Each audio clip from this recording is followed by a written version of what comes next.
ఎక్కడ moment sir నువ్వు Banjara hills లో ఏదో బంగ్లా కూడా ఓపెన్ చేసినవాట రిబ్బన్ కట్ చేసినవాట ఆఫీస్ అని లోకమంతా ఇలిచి పారింది.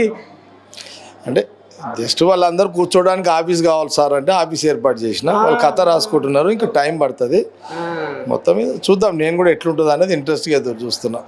కథ రాసి ఆ బ్రహ్మ ఈ బొమ్మని ఎట్లా చెక్కారో నా సామిరంగ వాళ్ళు తిమ్మిరెక్కారో దీని ఒంపు సొంపు చూసి తట్టుకోనురో దీని కట్టుబట్టు కథ నాకుందిరో అని ఈ బయట దేశాలకు వెళ్ళి సుందరి మాలను పిలిపించి అలా చుట్టే తిరుగుతుర్రాట.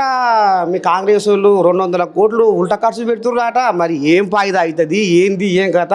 బీఆర్ఎస్ కోలాగలేమో సంకలు గుద్దుకుంటున్నాయి, లెంకలు కొడుతున్నాయి, ఫోన్లు వెళ్తున్నాయి. ఊర్ల పొంట జనాలకు ఏం చెప్తావు సారు ఈ అందరి అందగత్తెల ముచ్చట? అంటే అందగత్తెలు అనను, అందము అనేది సృష్టి ఒకటి. ఏ ప్రభుత్వాలున్నా ఈ మిస్ ఇన్ ఇండియా ఆహ్వానించడము ఇసంటి ఎనీ గవర్నమెంట్ ఎవరైనా చేస్తారు.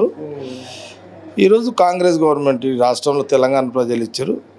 సీఎం రేవంత్ రెడ్డి గారు వీళ్ళని ఇక్కడ తీసుకొస్తే విదేశాలలో తెలంగాణ యొక్క ప్రాముఖ్యత గురించి తెలుస్తుంది.